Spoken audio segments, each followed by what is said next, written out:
much for joining us to today's webinar, Enhancing Healthcare Interactions to Improve HIV Outcomes in Agricultural Worker Communities.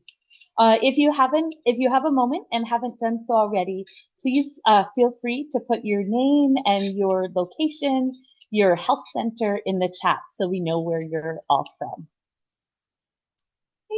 So I'm Rebecca Young. I'm here with a colleague of mine, Laura Nadal, and then also Renee Edwards, who is from Migrant Clinicians Network. We'll all be presenting today. Farm Worker Justice is a national organization that supports migratory and seasonal agricultural workers and their families to improve their living and working conditions, occupational safety, and access to healthcare. Migrant Clinicians Network's mission is to create practical solutions at the intersection of vulnerability, migration, and health. Today, we're going to be covering a number of topics. First, we're starting with our welcome, followed by the objectives. Then we're going to be continuing on to MSOS, Migrant Seasonal and Agricultural Workers, and HIV. Then we'll be talking about improving HIV care. Then we'll move on to the 5 Ps of sexual health and patient-directed care, followed by resources and questions, and then finally the evaluation.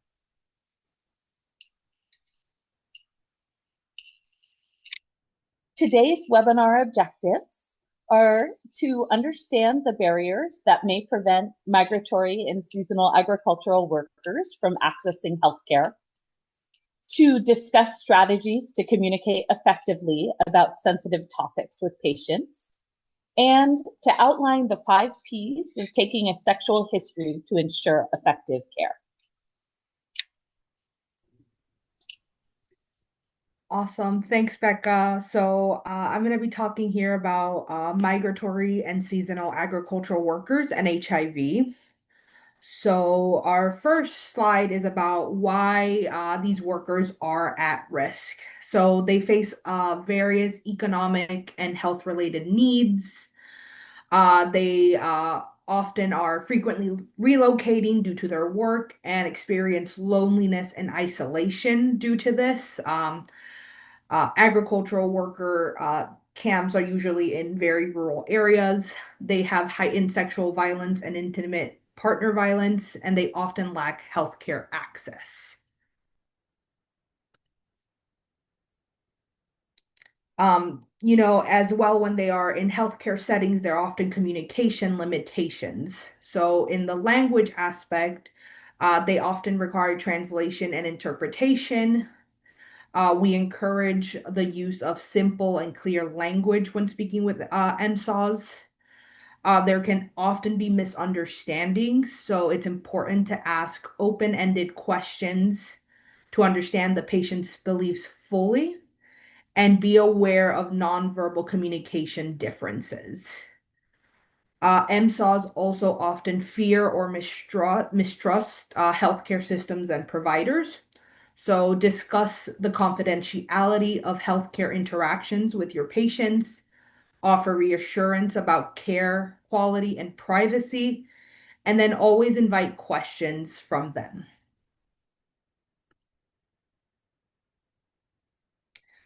And so why is it so important to communicate effectively with MSAW patients and also with all of your patients? One of them is to build trust. Trust is key to effective healthcare delivery. And MSAWs also may have unique fears or mistrust towards healthcare due to past experiences. They are, given their frequent relocation, they're having healthcare interactions in various locations. Communicating effectively also helps build understanding. Understanding of values and practices helps create a respectful healthcare environment and leads to better patient-provider relationship and health. So when we improving these HIV outcomes, there's 2 categories, social needs and sexual health, sexual history is one. Approach sexual health topics respectfully and avoid assumptions. These are often very hard topics to discuss. Adapt your questions to be respectful, recognizing norms and taboos or discomfort. And then to also improve HIV outcomes, confidentiality and privacy is important. Emphasize the confidentiality of sexual health discussions, and provide a safe, non-judgmental space for patients to share sensitive information. And so I'll pass it over to my colleague, Renee Edwards.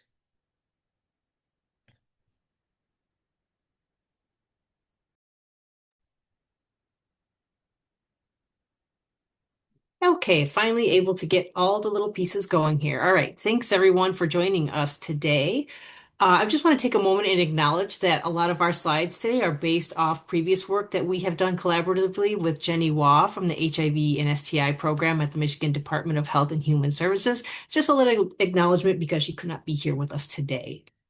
So I want to get started in, again, thinking about how can we improve HIV care.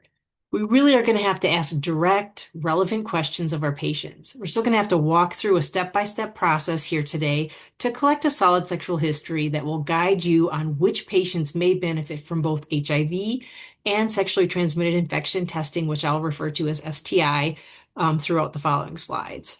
So having an STI is an independent risk factor for HIV, so testing for both is really important to know where someone's at in their sexual health.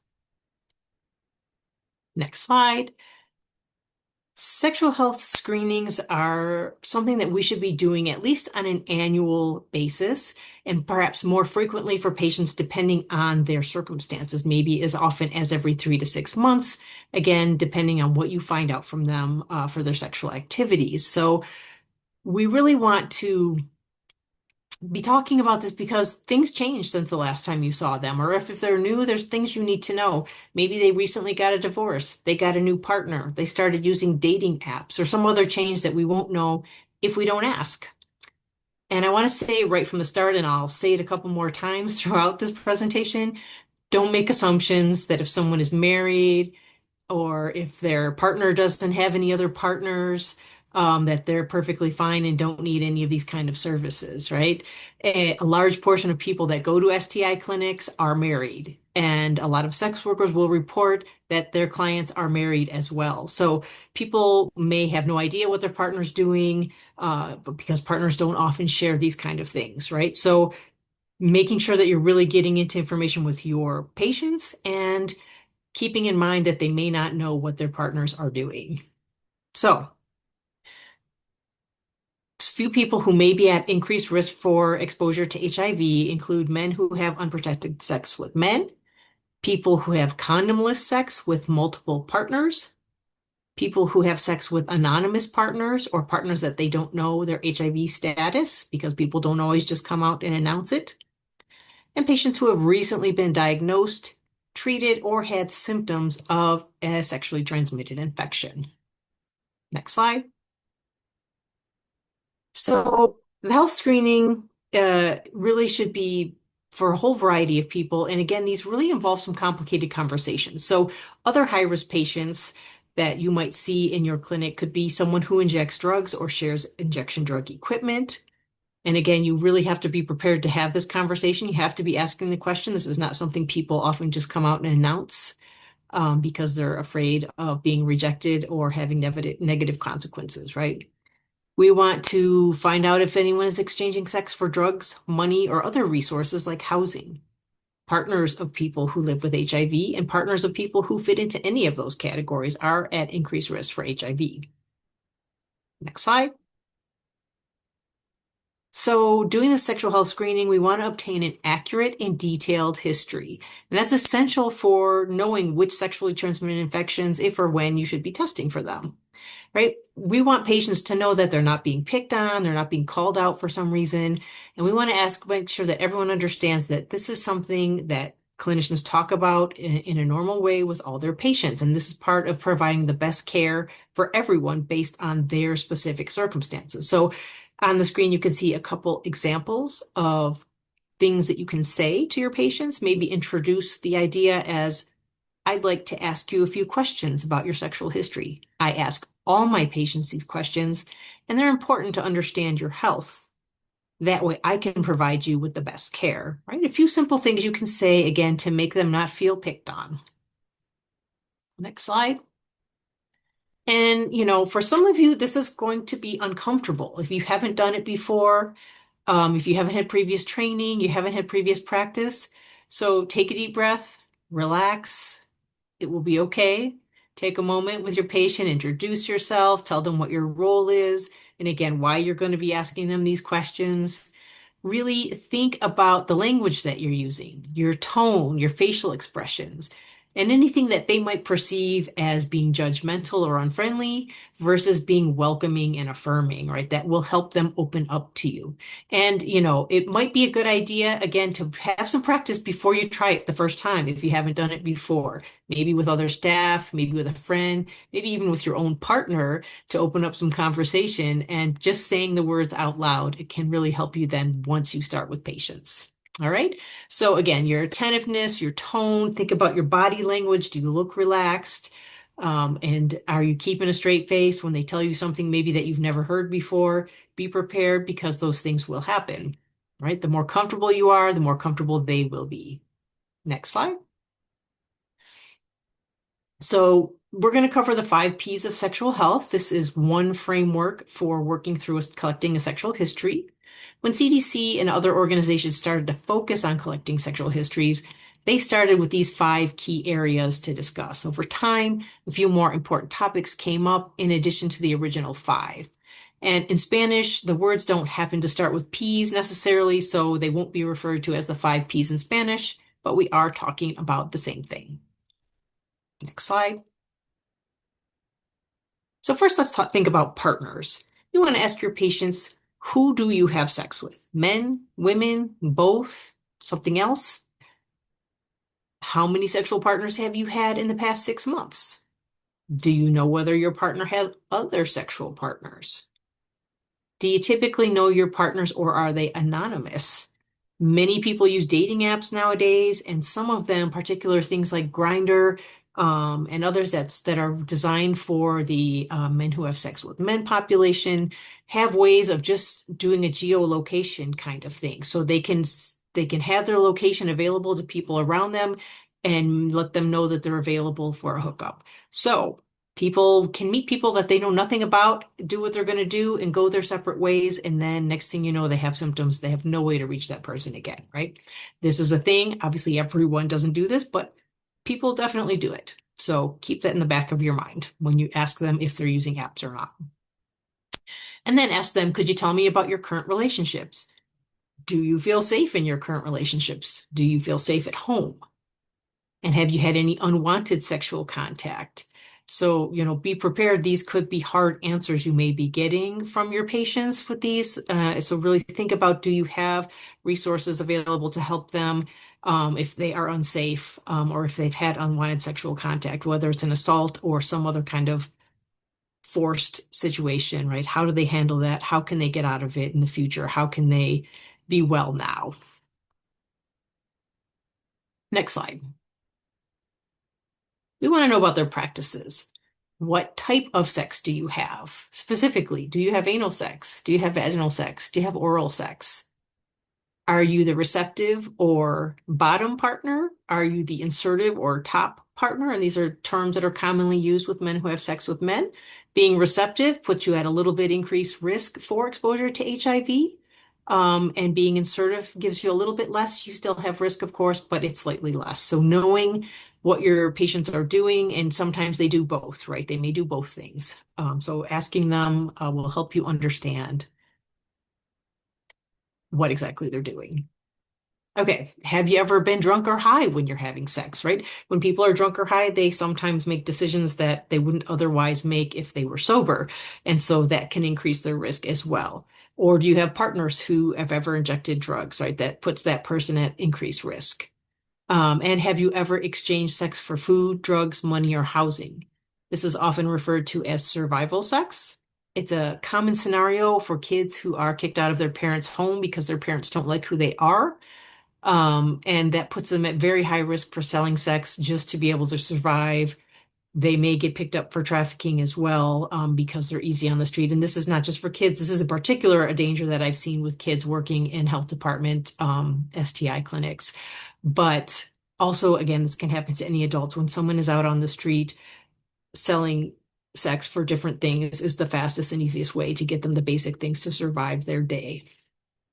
So if someone happens to have done that in the past or is doing it now, be prepared to provide them with a whole lot of different supports and services in addition to testing so that you can see how they are doing. Next slide. Past history of STIs. You want to ask them, have they ever been tested in the past for sexually transmitted infections or for HIV? How long ago was it? Do they know what the result was? What kind of testing did they get? Was it a swab? Did they collect some urine? Did they get a blood draw or maybe a finger poke? This will help you sort of know what may have been provided. Some providers, some clinicians will only do things like a swab or a urine test for chlamydia and gonorrhea and then not do a blood for syphilis and HIV or the other way around, right? So the person may have not had the whole complete package. And that's a good reason why you might want to do that if they've never had any testing before or if they didn't have a complete package of testing. Ask them if they ever had symptoms. Did they ever have some unusual discharge? Did they ever have pain during sex or when using the bathroom? And while those are common symptoms that are associated with STIs, most people who 50% or more, depending on which condition it is, have absolutely no symptoms whatsoever, and which is why we have a ton of people with STIs. They don't even know and they're passing it around, right? So those are common symptoms that can happen, but keep in mind if no one had any symptoms, they still might have had an STI or could have one right now. You want to ask them, have they been diagnosed, actually diagnosed in the past? When did you have it? On which body part was the infection? And when were your partners tested and treated? It's not unusual for someone to get diagnosed and treated and then go back to their partner who never went in for treatment and get reinfected, right? So important to know whether they've even had those kind of conversations with a partner. And I just want to reiterate the importance, I guess, or state the importance also of testing any body parts that people are using. You've asked them if they have anal, vaginal, oral. Testing all the parts that they use is important. You may test their genitals and they don't have an infection there. A large part of diagnoses are missed when we only test the genitals. So again, if the person reports that they've used all, other parts of their body, and again, don't assume that women don't have anal sex. We see in surveys that many, many more women do now, and it's assumed that that's a result of pornography, compared to, say, 20 years ago when they asked women what they were doing, right? So you should also ask women that question and make sure that you're prepared to help them if they're also having that kind of sex. All right, next slide. We want to know what kind of protection they're using if they're using any. So ask them, what are they doing to protect themselves from STIs? Do they use condoms? Never? Sometimes? Always? If they don't use them all the time, what's the circumstances? It's not unusual for people to have a long-term partner that they do not use condoms with, but then they might, if they have people in the background that they meet or that are random, that they will use condom with to protect their regular partner.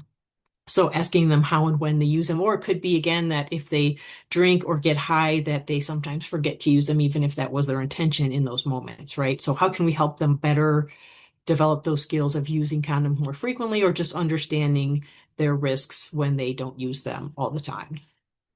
You can ask them if they've ever heard of PrEP, HIV pre-exposure prophylaxis, and PEP, post-exposure prophylaxis to prevent HIV. So I just want to ask right now, if you guys don't mind, to put in the chat if you know that your clinic offers PrEP or PEP. Very few of you, I think, will offer PEP. That's a little bit more of a tricky one. But I'd love to see in the chat if your clinic offers PrEP for folks who may be at risk for HIV.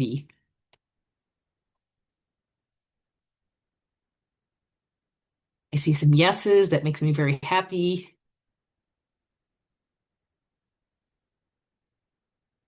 Okay, and if your clinic doesn't, it's something to talk to, whoever writes your medical orders and see if this is something that's possible. There's a variety of options now for PrEP, besides just taking pills every day. That can be complicated for people who can't get to a clinic regularly. There's shots and things that can be used that last for like 6 months or so.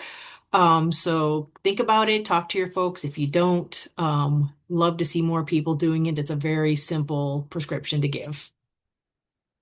And if you don't, if you do, make sure that you have someone who's able to help with some navigation. Sometimes folks need help with insurance.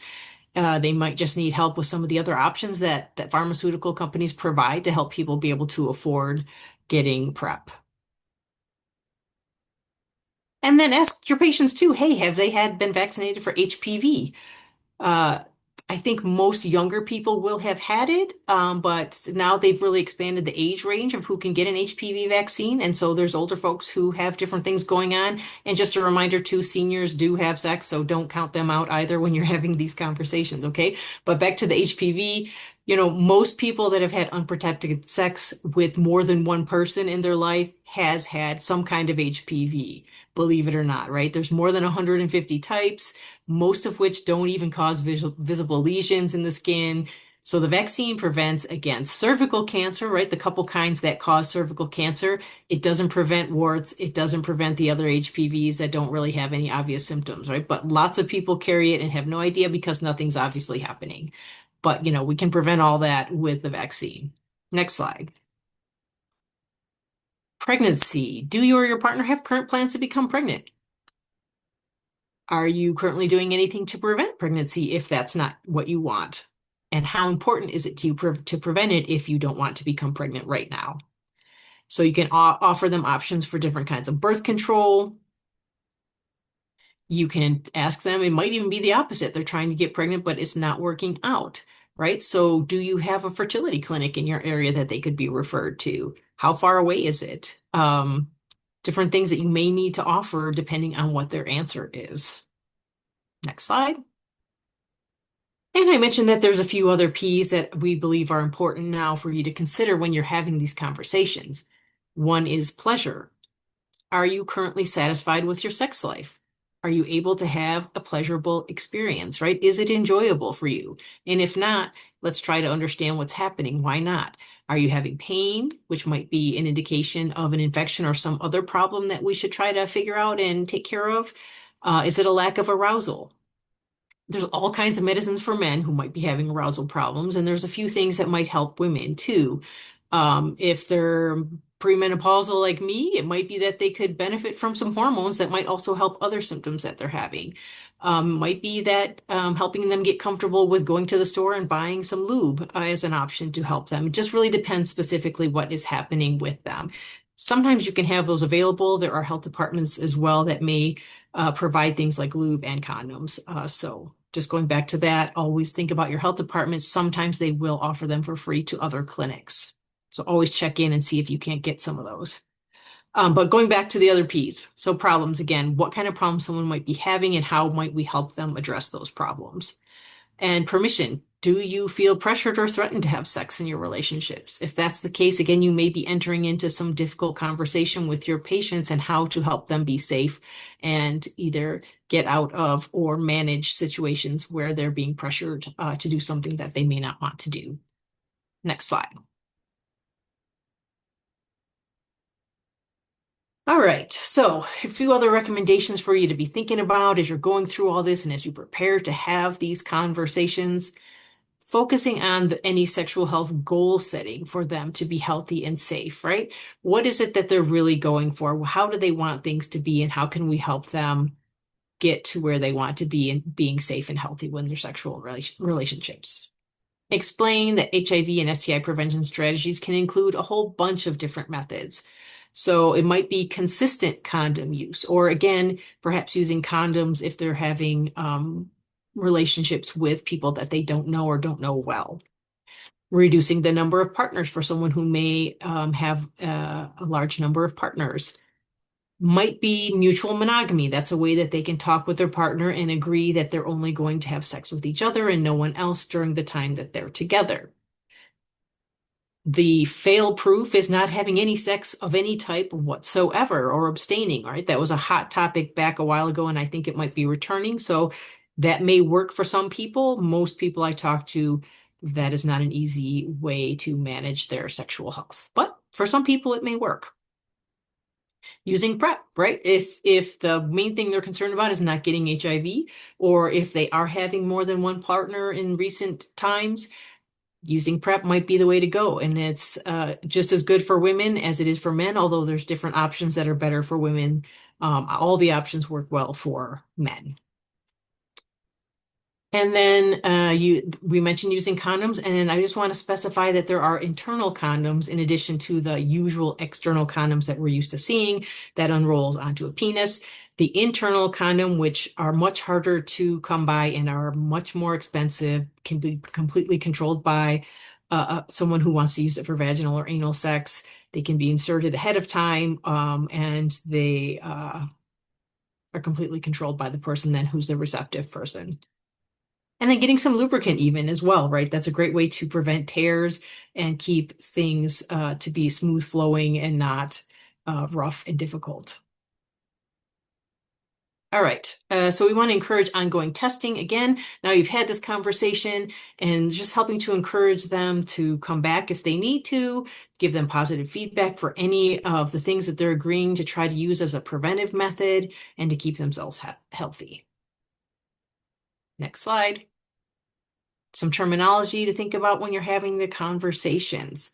Only ask questions that are medically necessary, right? If someone may come in and you're curious something about them, maybe the way they're dressed, the way they look, their style, their mannerisms, stick to the things that we need to talk about, unless they're actively talking about that as part of their care that they're needing, then, we need to just stick with the topic at hand.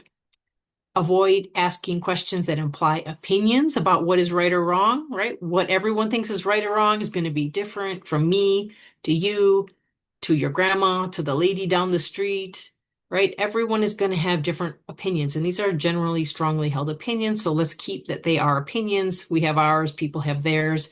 The main thing is getting people to care for what they need based on their current circumstances, not any ideas we have about right or wrong. So, and don't assume any kind of promiscuity with anyone based on their preferences, their look, their style. Don't make assumptions. At the same time, right, don't imply there's no need for this conversation or test for someone who reports being straight or reports being married or having only had one sexual partner. It may not be true, and we have no idea what their partner does. So, reflect and use the patient's own terms whenever possible. Someone might refer to their breast as a chest. They might say front hole instead of vagina. If we stick with the words that they're using, that will help them be comfortable. And it might be odd at first because as clinicians, we've been trained to always use the standard terms of penis and vagina and all that. But really thinking about your patient and their level of comfort and the way they're talking about themselves will help keep that relationship between you and them, that rapport, and their comfort in talking about more detailed information, and to help them be honest and comfortable with you. And that's what we want them to do.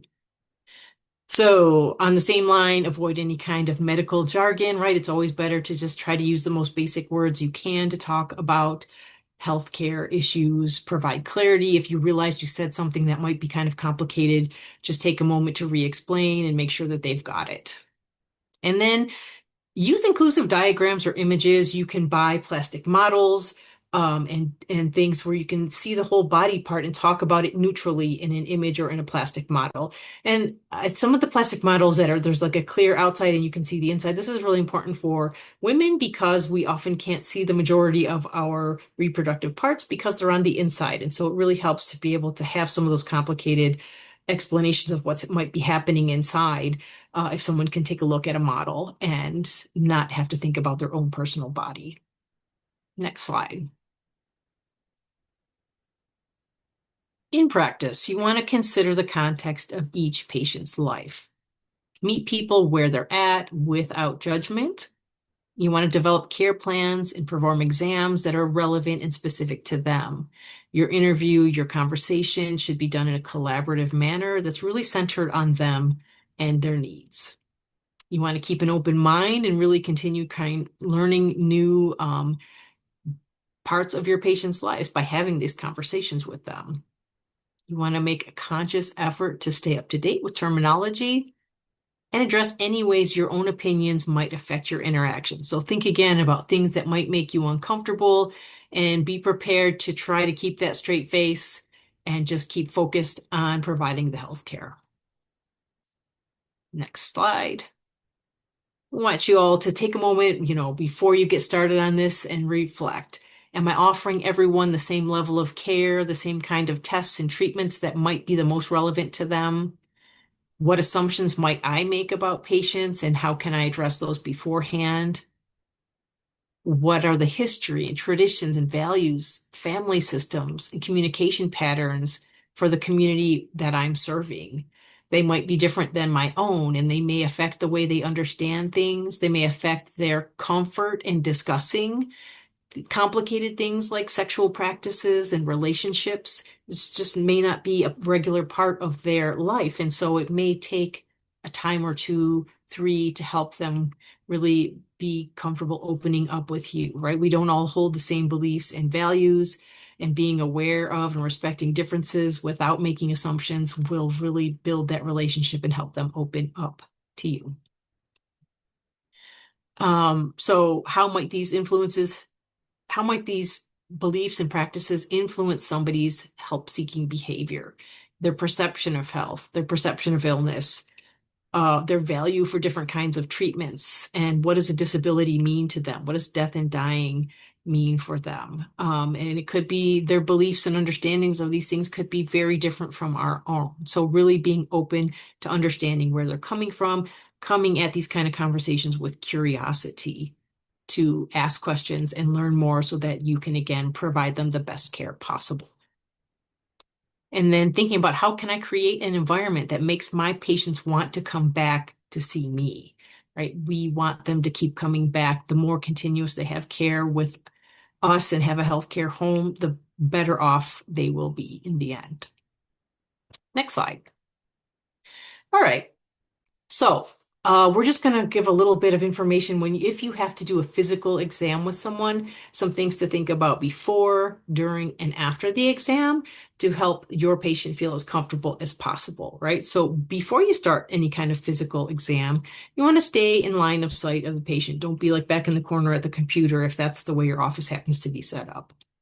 You want to keep an appropriate physical distance, close enough to easily talk comfortably, but not right up in their face, right? Which I'm sure most of you are well aware of that.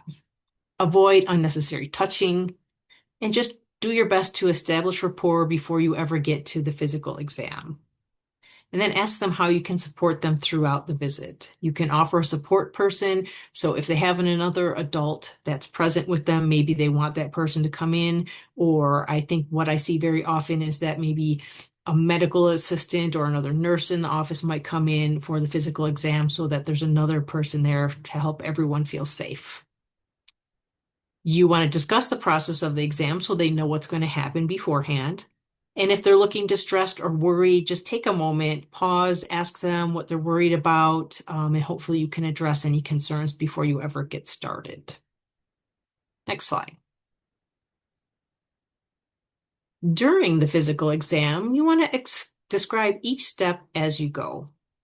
Ask questions to gain permission, and when possible, allow the patient to be in control. So some clinics are set up for patients to do self-collection of swabs, and all that. And studies have shown that patients are perfectly capable of doing a good job at getting a good swab. So if you're in a position to allow them to do that, from working in STI clinics, patients often appreciate that option. Not everyone is set up for that. And so, of course, you'll do the standard method, but throwing that out there as an idea as well, that could be helpful to make your patients comfortable. Be mindful of any potentially offensive words or phrasing. Again, these are things like that sometimes get built into our heads, and you have to be conscious of them and try to like move them out, and be as neutral as possible. And here again, we want to be on the lookout for any discomfort or distress that a patient may be feeling and check in with them if necessary before you keep going. Next slide. Okay, so you've done the physical exam. Now what you want to do is just give the patient a minute to get dressed before you do anything else. So go ahead, let them know, take the time, get dressed, step out, When you come back in, that's when you can discuss anything to recap what happened in the visit or things you want to make sure they know, give them the chance to ask any questions that they might have. Make an action plan with them, right? And share the timeline for follow-up. So is your clinic going to call them and tell them the results? Do they need to call the clinic? If so, make sure they have the phone numbers and information, how to contact if they have questions or they need any other kind of follow-up, because it can be complicated. Particularly if there's any language issues, you want to make sure that they understand that the front desk can help them still. Um, and then, have any referrals or resources, you could have gathered that while, they were getting dressed so that you can give that to them right away. And this is a great opportunity to consider the teach back method if you don't already use it.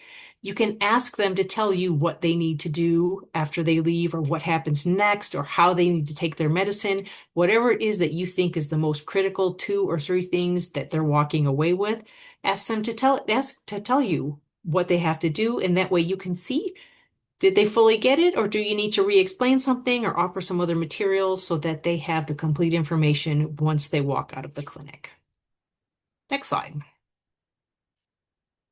All right, we're on the key takeaways, and I will go ahead and hand this back over to Rebecca.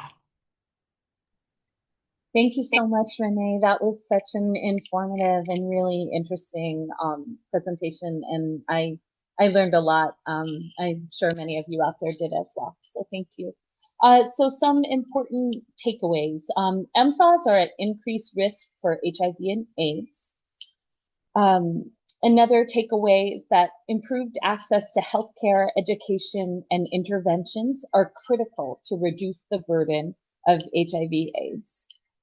Effective intervention should address social needs and to integrate opt-out HIV testing into routine healthcare. Oops.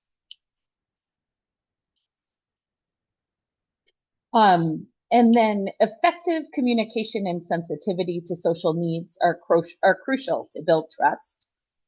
The 5 Ps framework ensures comprehensive, high-quality sexual health care, and being respectful and non-judgmental improves patient-provider relationships and health outcomes.